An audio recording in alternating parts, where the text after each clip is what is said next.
Okey, untuk bicara yang soalan pertama dia berkenaan dengan isu undi calon bukan Muslim. Minta Ustaz huraikan dia punya huraian berkenaan dengan isu undi calon bukan Muslimnya. A'udzubillahi minasyaitonirrajim. Bismillahirrahmanirrahim. Alhamdulillah rabbil alamin wa bihi nasta'in. Terima kasih kepada Encik Ahmad yang merupakan seorang daripada AJK di bawah unit IT dan ulama PAS wilayah dan inisiatif yang telah diusahakan. Pertama, dalam perkara melibatkan mengundi calon non-Muslim, kita kena lihat dalam pengundian ini memang ada banyak perkara yang menimbulkan pelbagai perbincangan di kalangan pelbagai lapisan masyarakat. Jadi kita lihat mengundi non-Muslim ini, saya nak pecahkan kepada dua pengundian. Pertama, mengundi sekiranya dua-dua calon merupakan non-Muslim. Yang kedua, yang lebih parah lagi, kalau satu pihak non-Muslim, sepihak lagi ialah Muslim. Jadi dua perkara ini adalah dua isu yang berbeza yang kita akan cuba selesaikan satu persatu. Pertamanya, mengundi calon non-Muslim. Jadi kalau dua-dua tempat ialah calonnya non-Muslim, sebagai contohnya di Batu, kita wilayah ni ada kawasan Batu yang dua-dua non-Muslim, iaitu Tian Chua yang mewakili PKR dan daripada pihak Barisan Nasional, saya tak tahulah, tak nampak gambar lagi, tak ada siapa lagi yang dipastikan calonnya. Cuma yang pastinya kursi itu untuk non-Muslim. Jadi bila bertembung antara non-Muslim dengan non-Muslim ini, siapa kita nak pilih? Maka kita kena ingat bahawasanya kita memilih wakil dalam Dewan Rakyat ini, bukan Allah SWT menegak mengambil orang-orang yang kafir sebagai awliya. Maka kalau kita lihat dalam penafsiran mengatakan bahawasanya yang ditegah mengambil orang-orang kafir sebagai awliya ini ada dua. Pertama, awliya sebagai pemimpin. Yang kedua, awliya sebagai rakan. Dalam ayat ni kita lihat Allah SWT menegah orang-orang beriman mengambil orang-orang kafir sebagai awliya. Maka dalam ayat ini, dalam surah Al-Imran ayat 28 ni, kalau kita lihat dalam tafsir Ibn Katsir, mengatakan bahawasanya ayat ini ialah kepada orang-orang yang munafik.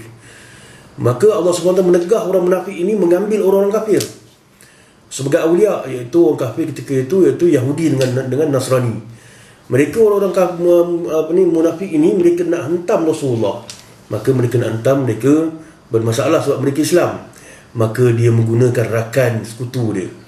Maka rakan sekutu dia ialah orang-orang Yahudi dengan Nasrani. Maka mereka menjadikan rakan sekutu mereka, Yahudi Nasrani ini, sebagai rakan mereka untuk menghentam Rasulullah. Maka dalam bab ini tidak boleh mengambil rakan-rakan daripada golongan kafir untuk menghentam Islam. Itu yang dilarang ayat tadi.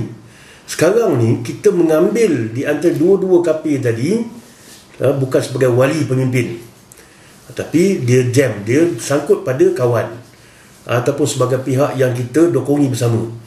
Maka tidak menjadi masalah kita ambil salah seorang daripada kafir tadi. Sebab apa? Sebab yang tak dibenarkan ialah mengambil kafir untuk menyerang Islam.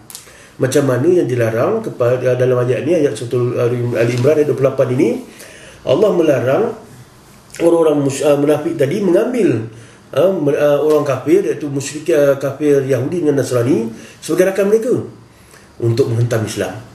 Sekarang ni bila kita bersama dengan di antara dua-dua kafir tadi, satu calon non-Muslim, calon yang kedua pun non-Muslim juga, maka boleh kita mengambil salah seorang daripada mereka. Sebab apa? Sebab akad kita mengambil mereka ni bukan akad sebagai waliul amr, bukan sebagai pihak yang tertinggi untuk memerintah kita, tapi sebagai pihak yang mewakili kita. Kita kena ingat sistem sekarang ni sebagai wakil. Mereka sebagai wakil kita, wakil rakyat, bukan sebagai waliul amr, itu pemerintah tertinggi. Adapun pemerintah tertinggi, memang para ulama ijma' tidak boleh tidak boleh orang-orang kafir menjadi ketua kepada umat Islam. Maka dalam bab ni selesai, saya rasa tak ada masalah. Maka tak ada siapa nak meletakkan kepimpinan tertinggi sebagai orang kafir. Maka tidak akan berlaku benda tersebut. Dan kalau berlaku, wajib untuk kita menentang ni. Dalam perkara ini hanya sekadar memilih di antara dua kafir tadi. Maka bila dua-dua KP memang dua-dua mudarat, tapi kita kena pilih mudarat yang lebih ringan. Maka di antara dua mudarat tadi, ada satu KP yang memberikan kredit pada Islam, satu lagi KP tidak memberi kredit. Maka kita lihat dalam perkara ini, UMNO, Barisan Nasional dan juga PAS dengan Pakatan Rakyat, calon ni sama ada PKR atau DAP yang daripada golongan KP ini. Maka kewajaran untuk kita berikan sokongan dan pangkahan kita ialah kepada Pakatan Rakyat semestinya. Sebab apa?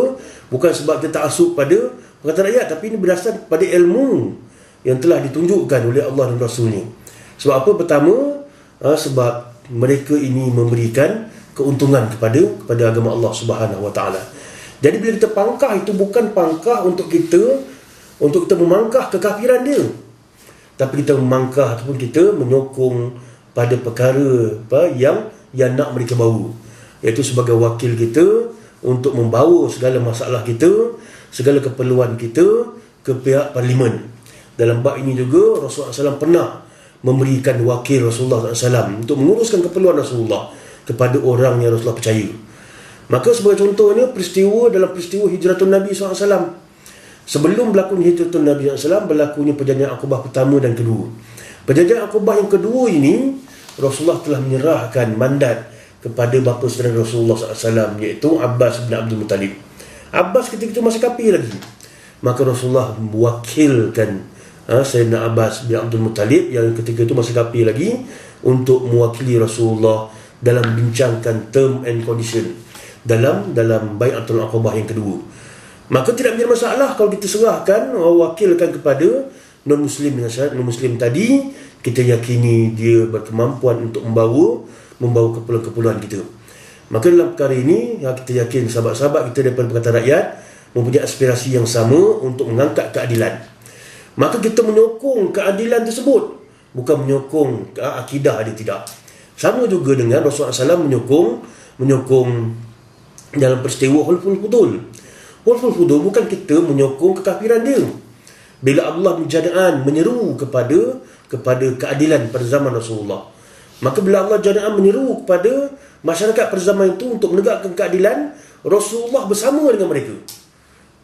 Bahkan Allah Jada'an jadi ketua, Rasulullah dia jawatan kuasa je ketika itu. Dan kita ingat, itu bukan meletakkan mereka sebagai ketua, tapi itulah bukan gerakan yang melibatkan negara. Itu hanya gerakan masa ketika itu. Maka Rasulullah SAW bersama Allah Jada'an. Maka Jada'an ketika itu kafir. Rasulullah tak setuju kekafiran dia, tapi Rasulullah setuju dengan seruan dia.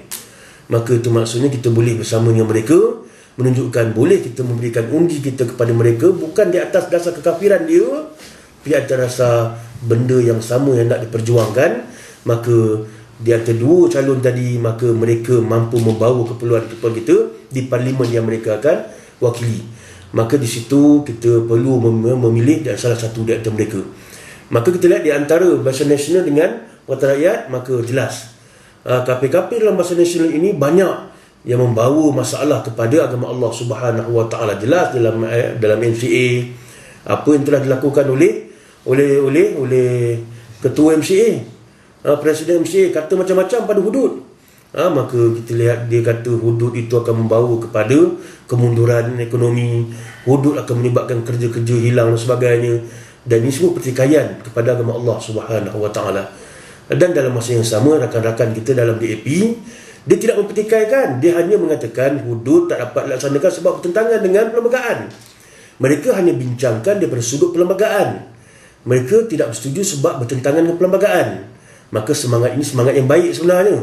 Tiba-tiba perlembagaan boleh diselesaikan, maka mereka akan bersetuju. Tapi yang satu lagi, KP di sebelah Barisan Nasional ini, dia tidak bersetuju bukan sebab perlembagaan, tapi sebab sentimen benci mereka pada Islam yang jelas terzahir daripada kalimat-kalimat mereka, bermaksud dua kumpulan yang berbeza.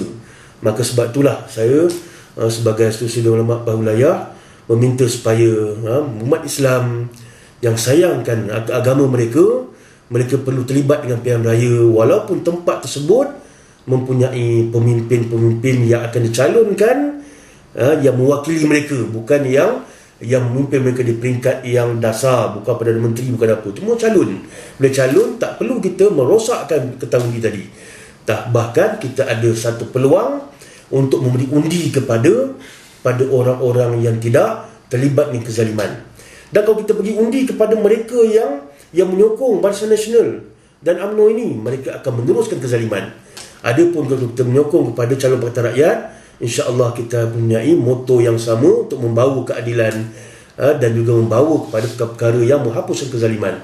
Dan sekiranya kita masih lagi nak kepada menyokong ke pihak yang telah membawa kezaliman yang banyak ini, bersama ada kezaliman dari sudut agamanya, dari sudut sosialnya dan sebagainya, maka saya ingatkan kepada muslimin dan muslimat sekalian, Allah SWT mengatakan wala tarkanu ila allazina zalamu fatamassakumun nar. Maka jangan kamu cenderung pada orang-orang yang zalim, nescaya nanti kamu akan disentuh oleh api neraka Allah Subhanahu wa taala. Maka tak boleh kita menyertai mereka yang zalim ini. Maka perlu kita bersama-sama dengan mereka yang membawa agenda keadilan, dan mudah-mudahan Allah SWT memberikan kelapangan pada hati kita dan hidayah pada hati kita bersama untuk memberi penilaian di antara dua kafir tadi, seorang perlu dipilih. Maka mudah-mudahan kita memilih kafir yang memberikan keuntungan pada agama Allah Subhanahu wa taala. Wallahu a'lam.